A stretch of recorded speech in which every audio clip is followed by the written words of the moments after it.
Salut à tous et bienvenue sur Johnny Catch. Vous voulez découvrir comment Brock Lesnar est dans la vraie vie? Vous avez envie de savoir s'il est aussi impressionnant et intimidant en coulisses qu'il l'est dans le ring?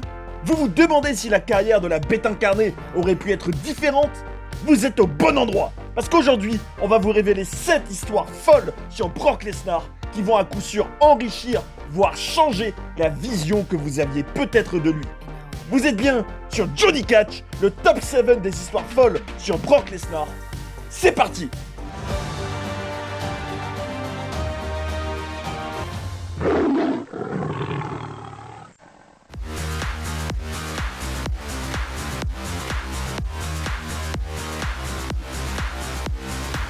À WrestleMania 19, Brock Lesnar participait à son premier main event au Grandest Stage of them all contre Kurt Angle, et il allait gagner le titre WWE ce jour-là.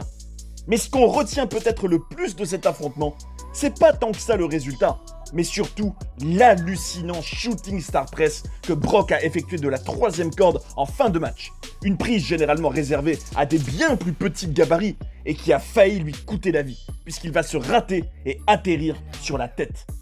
Clairement, c'était une prise de risque démesurée, et on a fini par apprendre qui était responsable de ce qui aurait pu être une tragédie.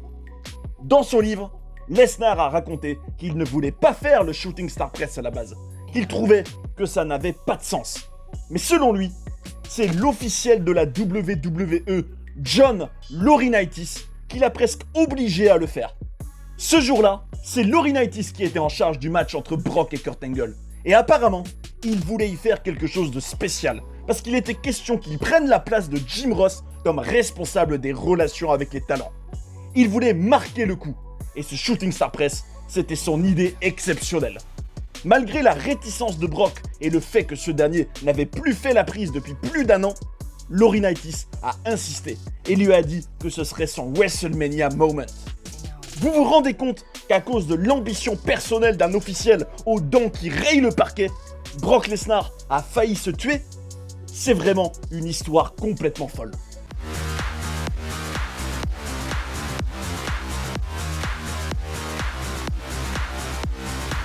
Quand Brock Lesnar était encore à l'UFC, il a affronté le Mexicain Cain Velasquez en octobre 2010.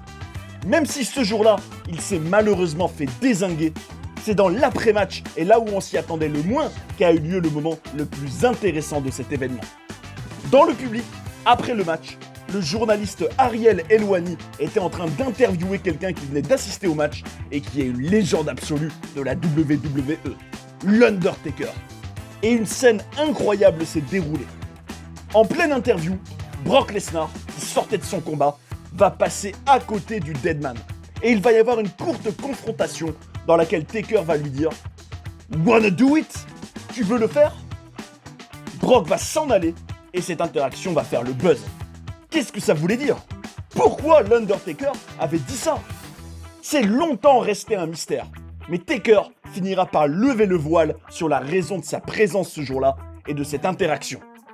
En réalité, il a été envoyé là-bas par la WWE pour provoquer un match. Et le boss de l'UFC, Dana White, n'était même pas au courant.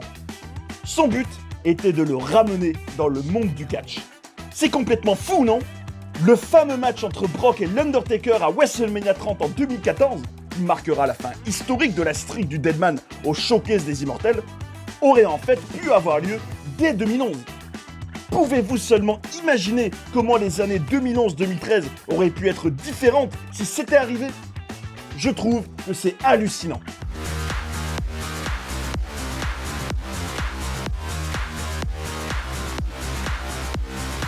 En 2004, Brock Lesnar a quitté la WWE après son fameux match contre Goldberg, qui allait lui aussi s'en aller.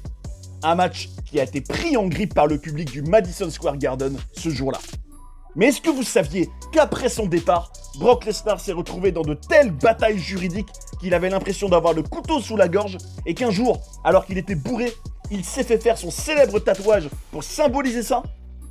Effectivement, Vince McMahon, le grand patron de la WWE, n'a guère apprécié que sa poule aux œufs d'or, sur qui il avait beaucoup misé depuis 2002, veuille tout à coup quitter sa compagnie 2 ans plus tard.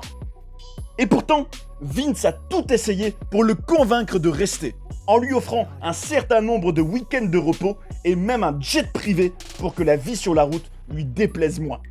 Mais il n'y avait rien à faire. Brock était à bout de ce quotidien de catcheur.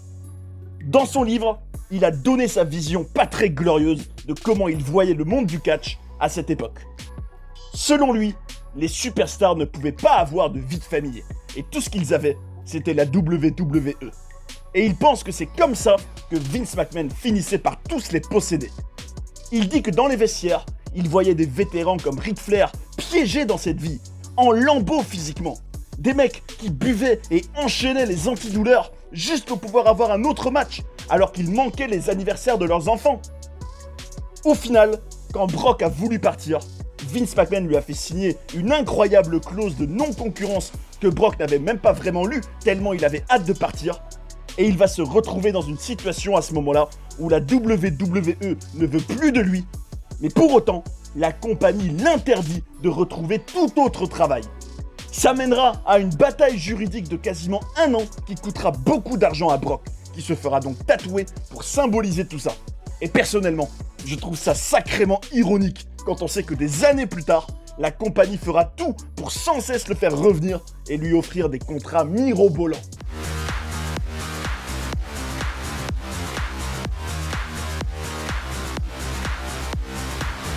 Brock Lesnar est un personnage fascinant, qu'on peut tantôt voir comme un mercenaire qui n'aime pas être en société, tantôt comme un homme de famille qui aime une vie simple. Ce qui est sûr, c'est qu'il ne faut pas l'embêter. Et un jour, un homme pas très malin en a fait les frais dans un bar.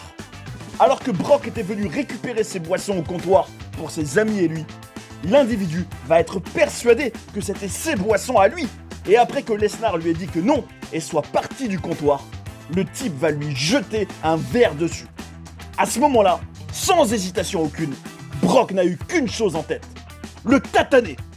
On ne sait pas exactement tous les détails, mais cette situation s'est terminée selon Brock par un homme à terre et endormi. Et c'était pas lui. Pour autant, il est aussi capable d'être très généreux et d'avoir le cœur sur la main, puisque le commentateur Corey Graves raconte qu'un jour, quand un Monday Night Raw avait dû être annulé à cause d'une tempête de neige en 2015, Brock Lesnar avait donné une grosse somme d'argent pour qu'un bar reste ouvert et que tout le monde puisse y rester en attendant que la météo s'améliore. Comme quoi, quand on est dans un bar avec Brock, tout est possible.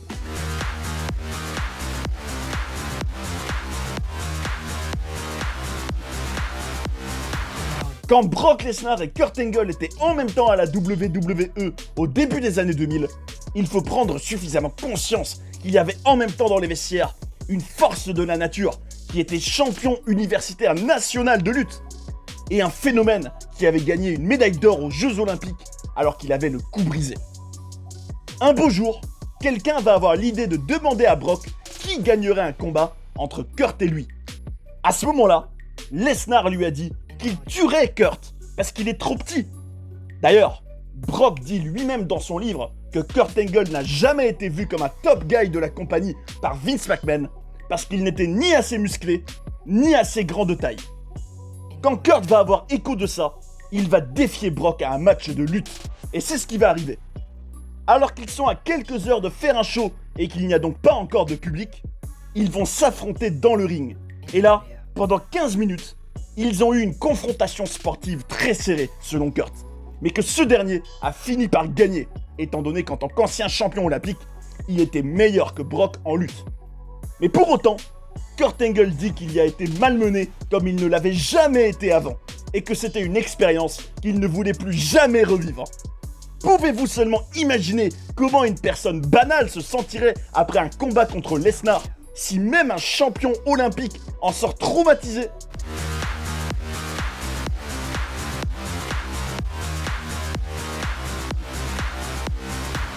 À SummerSlam en 2014, Brock Lesnar a infligé à John Cena une humiliation légendaire, avec pas moins de 16 souplexes et un titre de la WWE à la clé.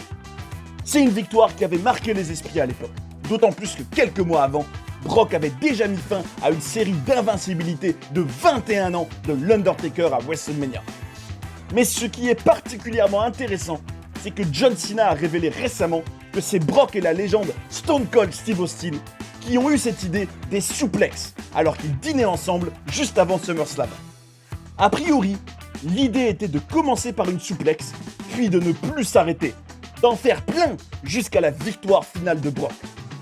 John Cena a raconté que quand Brock lui a proposé l'idée, il l'a accepté sans problème parce qu'il avait compris que ça devait être le soir de Lesnar et qu'il fallait aussi donner encore plus d'écho à la victoire de Brock contre l'Undertaker à WrestleMania. Selon Cena, si Lesnar l'avait battu difficilement, ça aurait enlevé du prestige à sa conquête de la streak et ça aurait été un manque de respect vis-à-vis de sa grandeur. Une anecdote de laquelle John Cena sort clairement grandi.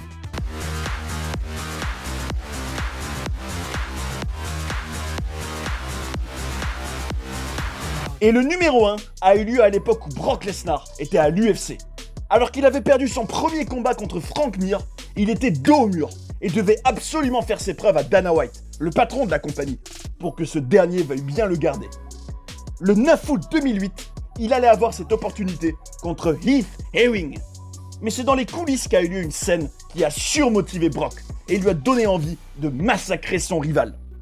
L'adversaire de Brock, Heath Ewing, va passer devant son vestiaire et dire à voix haute qu'il va lui montrer qu'on n'est pas à la WWE ici, qu'à l'UFC, on se bat pour de vrai. Quand Lesnar a entendu ça, ça l'a rendu fou et ça lui a donné encore plus envie de le tataner. Et c'est bien ce qui est arrivé. Et pour ça, on peut vraiment remercier le conquérant parce qu'il a prouvé à tous ceux qui pouvaient se moquer des catcheurs qu'ils étaient bien des athlètes légitimes. Et voilà pour ce top 7 des histoires folles sur Brock Lesnar. Comme on peut le voir, c'est un individu hors du commun, un phénomène qui ne laisse personne indifférent et qui a eu une carrière fascinante. À travers toutes ces anecdotes, on a clairement pu voir que c'est un homme avec plusieurs facettes, capable de se donner corps et âme pour un business tout en rejetant le mode de vie qu'il entraîne, d'être généreux et chaleureux avec ceux qu'il apprécie, tout en étant parfois un mercenaire qui ne pense qu'à ses propres intérêts. Ce qui est sûr, c'est qu'il a marqué l'histoire de la WWE. Et ça me fait vous poser une question. Quel est, selon vous, le plus grand accomplissement de sa carrière ? Dites-nous ce que vous en pensez, ce sera un plaisir de lire vos commentaires et de partager nos avis ensemble, parce que c'est le catch comme on l'aime. Si l'être humain Brock Lesnar vous fascine aussi, explosez-moi la barre de like, partagez la vidéo et abonnez-vous pour ne pas rater les prochaines. C'est le meilleur soutien pour la chaîne. Merci beaucoup à ceux qui l'ont fait et à ceux qui le feront. On est ensemble. Prenez soin des vôtres et à bientôt sur Jody Catch.